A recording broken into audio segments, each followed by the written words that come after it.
자, 세 번째 시간 시작할게요. 옛날에 이제 서양의 역사를 서양사를 이제 연구하는 학자들이 그런 용어를 많이 썼어요. 헤브라이즘 and 헬레니즘.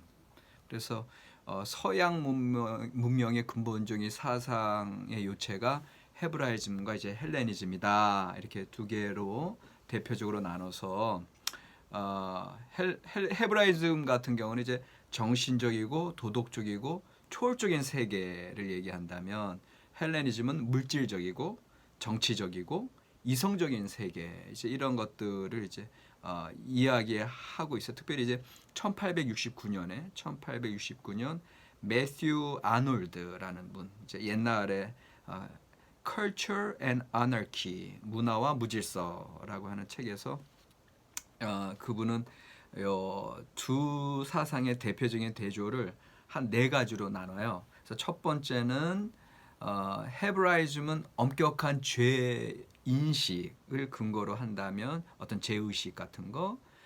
그래서 행위와 순종을 강조한대요. 그런데 이제 헬레니즘 같은 경우는 의식의 자율성을 바탕으로 사물을 있는 그대로 이제 관찰하는지 이성적인 관찰을 더 중시하면서 그래서 그러니까 이제 유대인들은 이제 늘 right acting 바른 행위에 중시하면 헬라인들은 right thinking 바른 사고를 중시한다 이런 구분을 하고 있고 두 번째로 헤브라이즘 신간이 이제 유일신론이고 거기에 따라서 판단 또 어떤 그 삶 자체가 일체성 해결성을 지향한다면 헬레니즘은 다신론이기 때문에 사물의 다양성을 강조한다. 그래서 헤브라이즘은 완벽한 도덕성을 견지한다면 헬레니즘은 신들이 이제 비도덕적으로 상당히 인간적으로 이제 묘사하는 것을 강조하고 있고요.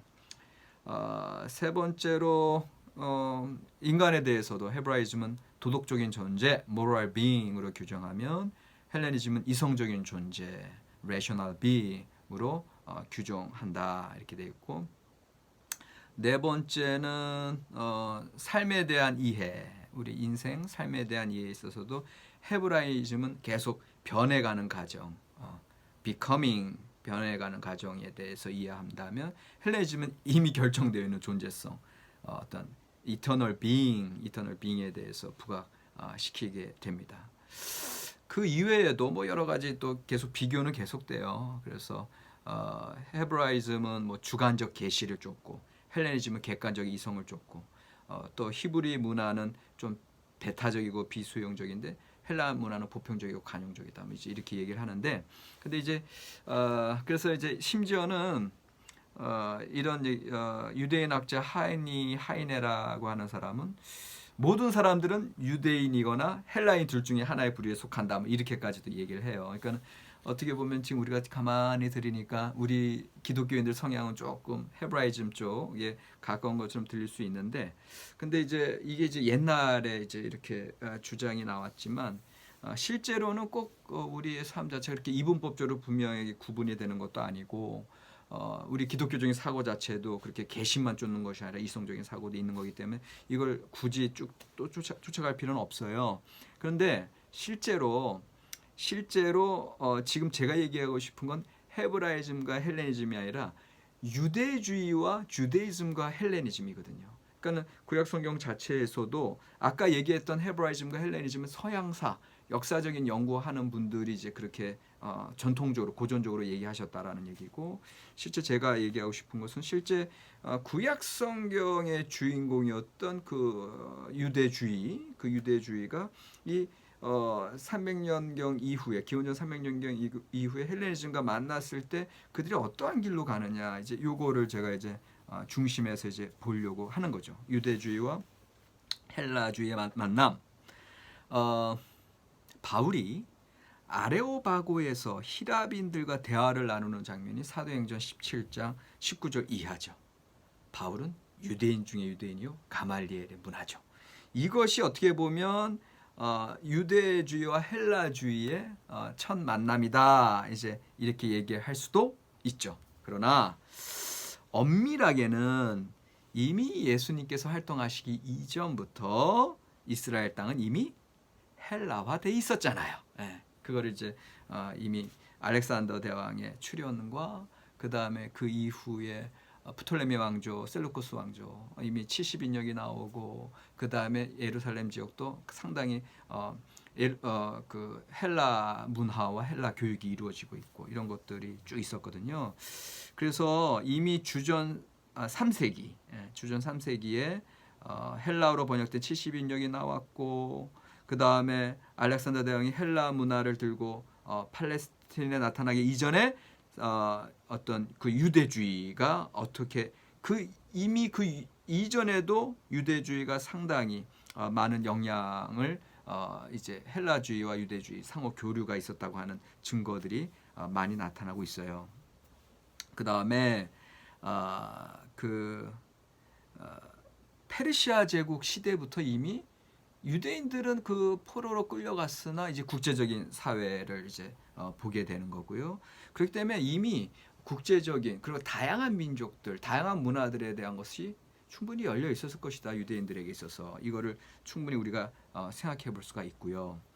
그 다음에 이제 사해사본의 유대인 문서들을 보더라도 사해사본의 유대인 문서들은 주전 200년에서 100년경 문서들이거든요. 이미 헬라주의적인 사고들이 많이 나타나요. 그러니까는 이미 유대인들에게 있어서는 이 기독교 원시 기독교로 들어갈 무렵에 상당히 이미 결정론, 이원론, 그 다음에 공동 재산제, 어떤 천사론, 독신주의 금욕생활 등 또 이상향에 대한 것들 이미 많이 드러나 있습니다. 상당히 헬라주의의 영향을 받은.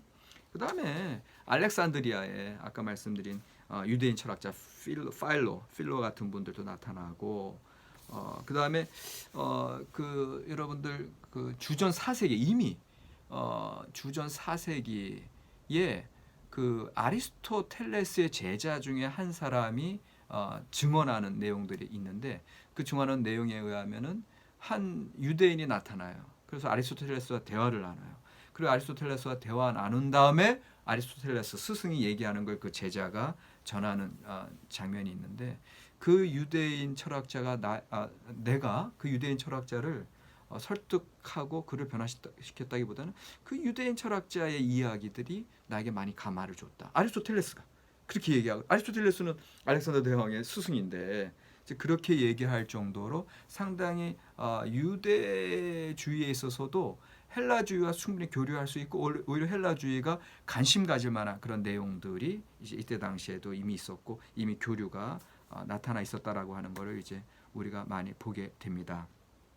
그래서 지금 보세요. 지금 여러분들 지금 요 신구약 중간 시대 이제 되게 헷갈리기 쉬운데 자 지금 제가 이야기하고 있는 이 시점은 언제냐면은 알렉산더 대왕 333년 팔레스틴에서 나타나서 그래서 아까 설명드린 이제 프톨레미 왕조, 셀루코스 왕조 해서 그 한 100년어간, 그러니까 우리 기독교가 시작되기 어떤 300년에서 100년 전 그때의 유대주의와 헬라주의의 만남이 있었다라는 거예요. 근데 여기에서 우리가 이제 기독교 우리가 공동체로서 구약 성경에서 기독교와 만나는 건 사실 유대주의의 모습으로 만나는 거예요. 그런데 유대주의가 아까 말씀드렸듯이 유대주의가 이제 정경화 이제 그 율법주의와 이제 율법주의로 이제 규범화되고 그 다음에 이제 탈무드와 이제 그 미시나 미드라시 이제 자기네들의 전통적 해석으로 가면서 달라지는 거고 기독교는 그 메시아가 이미 예수 그리스도를 통해서 메시아 예언이 성취됐다고 하는 그러한 구약 성경의 예언들의 성취로 통해서 또 예수 운동이 나타나고 쭉 오늘날 기독교까지 이어지는 거예요. 그러니까는 구약 성경이 들어오고 신구약 중간 시대에 다양한 유대주의 흐름이 이렇게 흘러가다가 한 줄로 왔다가 다양하게 흘러가다가 그 중에 어떠한 요소들이 원시 기독교 예수님 만났을 때 그 기독교가 들어오는 거죠. 요 흐름들 속에 지금 우리가 있어요. 그러니까 여러분들이 조금 이제 복잡하게 생각될 수는 있으나 그러나 요 흐름들의 내용들을 우리가 짚어야지만 메시아주의 운동도 짚고 지혜전승도 짚고 그다음 이 마카비 이제 투쟁의 상황도 짚고 그 고난과 순교적인 신앙의 사상도 짚고 그다음에 이제 좀 지나가면 이제 또 금욕주의 그 수돈 운동 이런 쿰란 사상도 짚고 그러니까 이런 것들이 초기 기독교 원시 기독교랑 연결이 된다니까요. 그러니까는 그런 거를 이제 여러분들이 이제 짚어 봐야 되고 이제 그런 면에서 제가 그 히브리 지혜 전승의 변천과 기독교의 기원이라는 이런 책을 하나 썼어요. 이런 책 벌써 이게 몇 년 전에 썼죠. 2000 그러니까 여전히 그 제가 관심하는 바는 구약 성경 학자로서 유대주의 학자가 아닌 기독교 공동체에 분명히 구약의 그 다양한 풍성한 사상들이 원시 기독교에 흘러 들어가서 그다음에 기독교 운동이 일어났을 때 그것이 풍성하게 빛을 발하는 거거든요. 구약 성경에 나타났던 많은 사상들과 그래서 그것이 과연 원시 기독교가 어떻게 만나느냐 이 다양한 흐름 속에서 그래서 제가 이제 그걸 연구하다가 그러다가 제가 이제 그 지혜 전승을 통해서 그 이 지혜 전승의 흐름들이 유대주의와 고대 이스라엘의 그 구약 사상과 기독교 사상을 연결해주는 가교 역할, 다리 역할을 하는 걸 보게 된 거예요. 그래서 그런 면에서 제가 이 책을 이제 쓰게 됐는데, 근데 이게 몇 년도 있었어? 몇 년 됐었는지 보고 싶은데 이게 연도가 안 나타나네. 참, 제가 써놓고서도 하여튼 몇 년 전에 썼어요. 지금 2020년 한 2016년 쯤에 나온 것 같은데 안 나와. 근데 제가 지금 요 세 번째 시간에 여러분들이랑 같이 얘기하고 싶은 건 뭐냐면 처음 시간에 말씀드린 것처럼 유대주의와 헬라주의가 충돌했을 때 왕 교수님께서는 원래 이제 어떤 컬처 문화와 컬트 종교 컬처와 컬트 사이에 구분이 있었기 때문에 그리스인 나름대로 유대인 종교를 인정했고 유대인들은 유대인들 나름대로 그리스 철학을 헬라 문학, 헬라 문화, 헬라 컬처를 인정했고 그러니까 컬트와 컬처의 그런 구분으로 인해서 이게 자연스럽게 만날 수 있었다. 그럼에도 불구하고 그 궁극적으로 대립과 투쟁으로 갈 수밖에 없었던 그 헬라주의와 유대주의의 운명에 대해서 이제 우리 교재에서는 말씀하고 계시고, 근데 저는 그 지혜 이 히브리 지혜 전승을 이제 저는 쭉 보는 사람이기 때문에 여기에서 보니까 오히려 그 히브리 지혜 전승의 흐름 속에서 이 신구약 중간 시대를 다시금 조명해 보니까 오히려 이들의 신앙이 기독교 공동체와 만났을 때 이 지혜 전승의 역할이 너무나 컸다. 그리고 이때 당시에 그러면 이들은 어떠한 역할을 하고 있고 어떻게 가교 역할, 다리 역할을 하고 있는지를 제가 이제 발견하려고 하면서 이때 당시에 이 신구약 중간 시대의 저작들을 쭉 보게 되는 거예요. 지혜서 저작들. 그러니까 그 지혜서 저작들을 쭉 봤을 때 프톨레미 왕조 시대의 전도서. 그러니까는 이제 전도서의 저작 배경을 이제 저 같은 경우는 이제 헬레니즘 사상들이 이제 들어왔던 그 무렵. 그러니까 물론 전도서는 이제 나이 든 이제 솔로몬 왕이 이제 지었다라고 얘기하는데 계속 말씀드리지만 뭐 묵시문화뿐만 아니라 구약성경 전체 이제 인명성을 이제 기억하셔야 되고 전도서에 들어온 그런 회의주의, 운명론, 그 다음에 어떻게 보면 또 이제 현재에 즐겁게 지내라라고 하는 그런 사상 이런 것도 다 헬라 철학적인 영향들이거든요. 그러니까 이게 그런 200년에서 100년에 걸친 기원전 그런 프톨레미 왕조 시대의 이제 전도서가 이 지금의 모습으로 완성되었다. 물론 그 이전에 솔로몬 시대로부터 이제 전통들은 쫙 흘러 들어오지만 그렇게 이제 전도서를 보게 돼서 이 전도서에서 유대주의가 처음 헬라 사상을 만났을 때에 이 유대인들, 이 고대 이스라엘 백성들의 신앙을 간직하고 있었던 유대인들의 태도를 볼 수 있는 거거든요.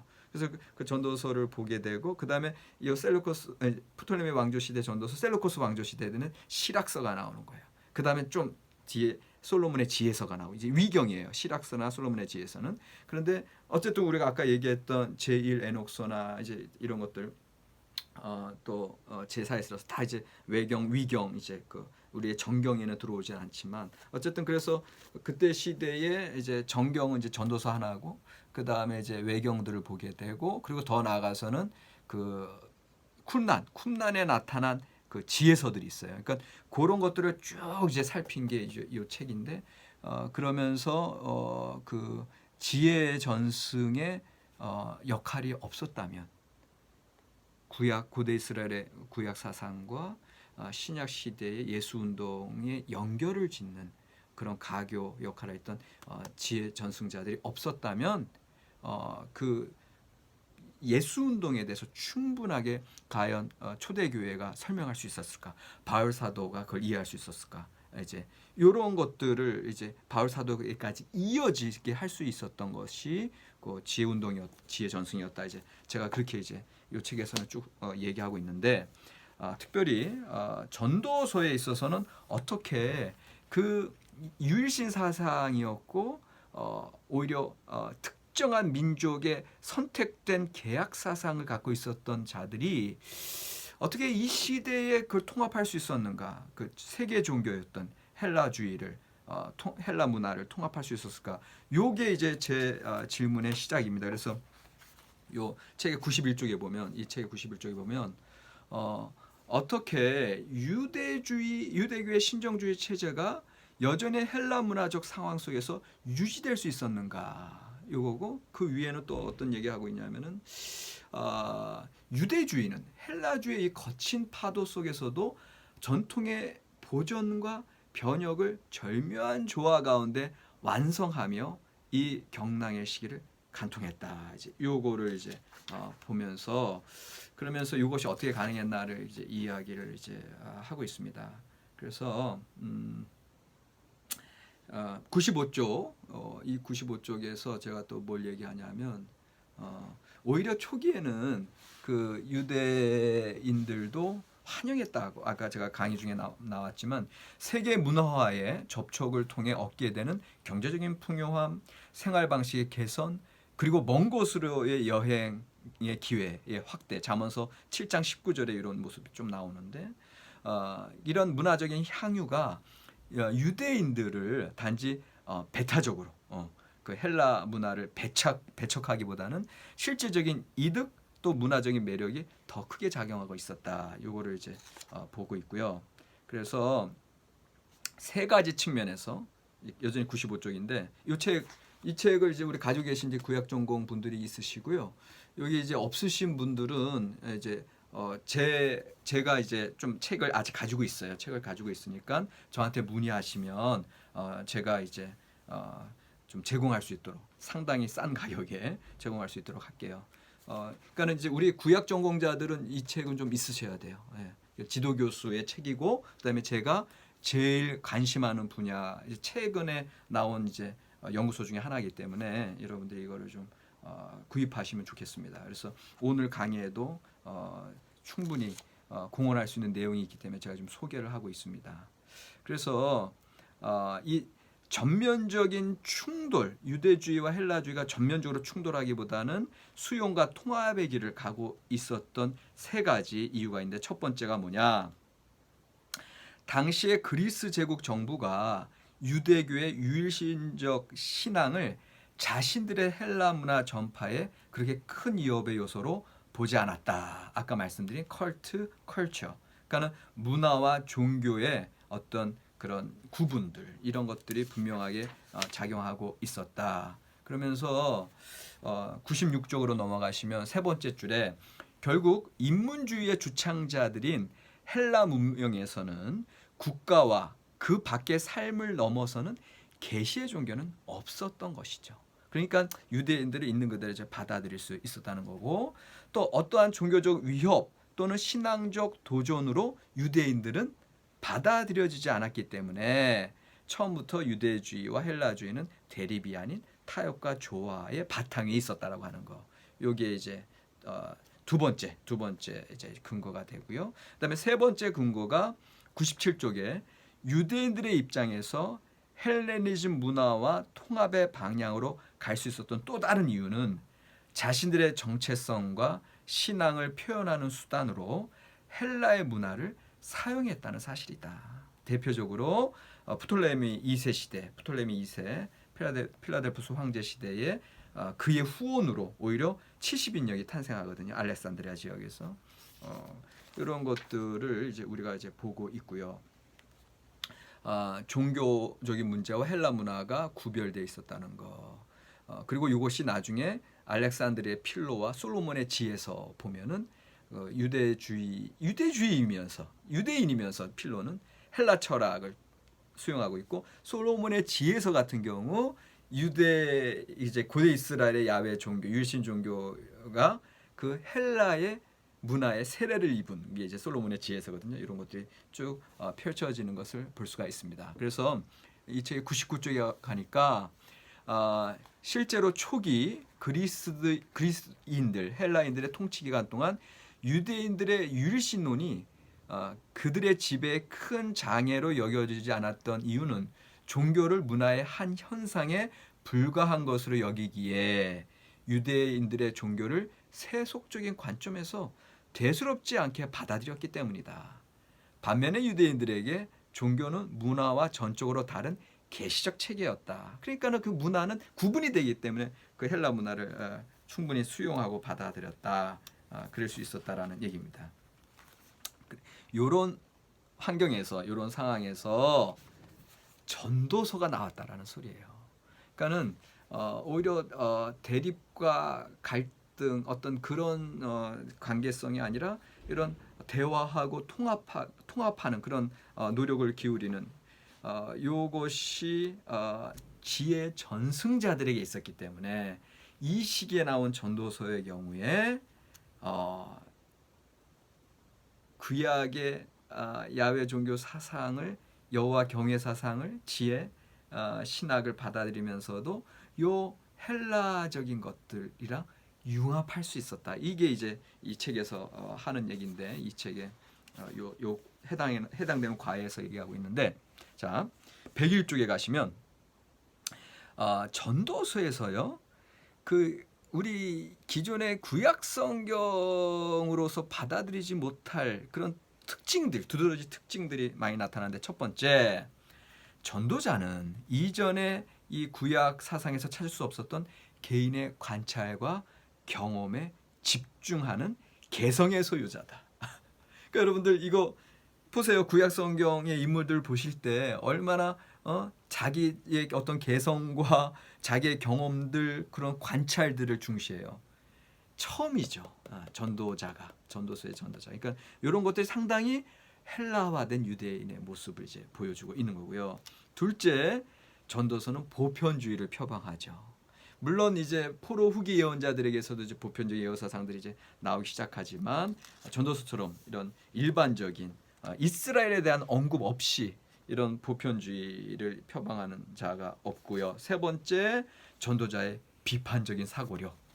그가 관찰하고 경험하고 모든 것들을 헛되다 비판하는 장면 그걸 볼 수가 있고 네 번째, 죽음을 궁극적인 인간의 비극적 운명으로 받아들이죠. 그러니까는 이제까지 구약 사상에서는 죽음을 그렇게 심각하게 받아들이지 않아요. 왜냐하면 이들에게 있어서는 그 조상들 아브라함과 이삭과 야곱의 하나님 그 족보에서 나타나는 그 조상들이 여전히 내 안에 살아 있고 내 안에 살아 있는 어떤 이 정신이 또 후손들에게 들어갈 거고. 그러니까 죽음에 대해서는 큰 관심이 없는데 전도자는 이 죽음에 대해서 관심하고 있고요.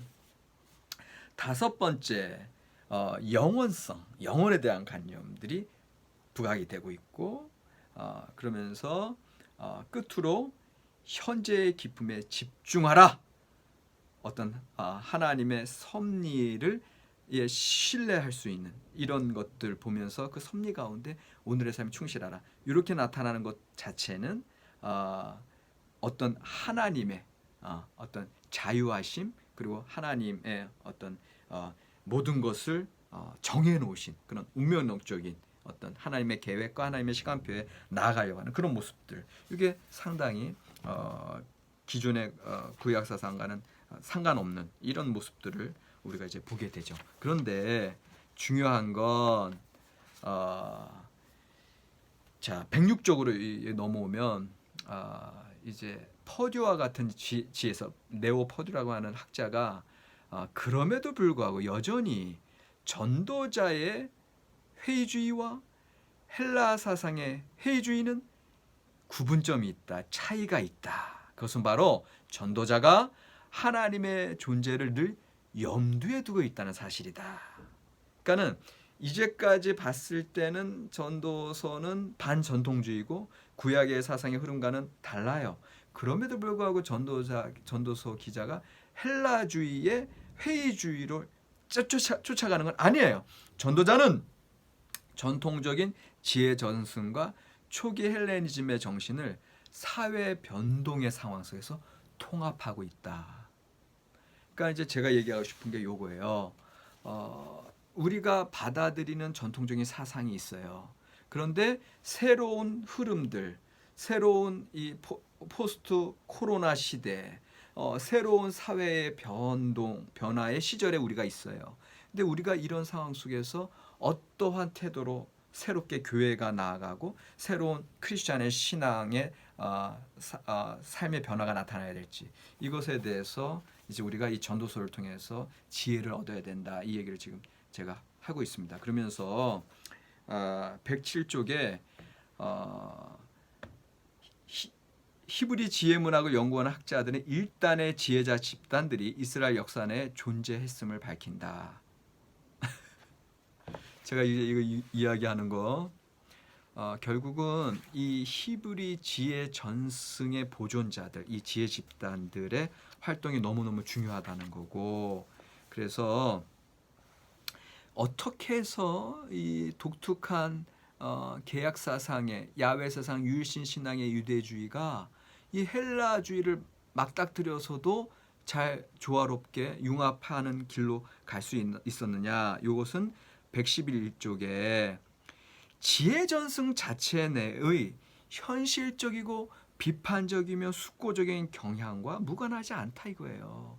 유대주의가 헬라주의 만났을 때 부딪히고 상호 배타적인 길로 가서 그 시대에 뒤떨어지지 아니하고 그 시대의 사상까지도 다 섭렵하면서 새로운 길로 갈 수 있었는지, 이것이 이제 지혜 전승의 영향이라는 거죠. 따라서 전도자는 당대의 헬라 철학적 관찰과 사유에 용이하게 접촉할 수 있었고, 그 사상과 가르침을 그대로 수용하기보다는 전도자 자신의 특정한 이 구약 사상의 어떤 히브리 교육적인 틀에 적용하는 것으로 나타났다. 이게 제가 얘기하고 싶은 겁니다. 그러니까 오늘날 우리 교회 역사에 있어서도 자꾸 배타적이고 수구적이고 그렇게 흘러들어가는 것이 아니라 지금의 이 사회의 변동의 흐름들 속에서 적극적으로 이성적으로 사고하고 적극적인 역사의식을 갖고 사유하고 관찰하고 경험하고 또 비판할 건 비판하고, 그러면서 충분히 수용하면서 새로운 융합의 길로, 새로운 통합의 길로 갈 수 있다라고 하는 거죠. 그런 면에서 여러분들 이제 요 근본적인 여러분들 무조건 타협하고 무조건 세상적인 길로 가라는 것이 아니라 우리의 전통이 살아 있을 때, 전도서에서는요 여호와 경외 사상이 살아 있는 거예요. 모든 걸 비판하고 모든 거를 회의하고 있는 것 같지만 결국은 그 부정의 부정을 통해서 강한 긍정으로 나가는 거예요. 그래서 온전히 여호와를 경외하는 자의 삶으로 전도서는 결론을 내고 있거든요. 오히려 그 하나님의 섭리 사상 속에서 하나님께 모든 것을 내어 맡기고 영혼과 있다운 현재에 충실한 삶을 살라고 하는 게 당시 유대주의와 헬라주의가 충돌했을 때 전도서의 결론인 것처럼, 오늘 우리의 삶 속에서도 근본적인 우리의 신앙의 태도는 오늘 우리가 다니엘과 묵시문학 이제 계속해서 이번 학기에 흘러가고 있는데, 그 다니엘서에서 나타났던 온전한 하나님 경외와 그리고 죽으면 죽으리라 했던 그 순교자적인 신앙 속에서 오늘 우리의 기독교적 신앙이 새롭게 갱신되고 변화되어야 된다. 이것을 여러분들에게 말씀드리고 싶었습니다. 그래서 자, 여러분들 이 두 번째 과제는 여러분들 생각에 그냥 지금 잠깐 제가 이제 지혜 전승이 유대주의와 헬라주의의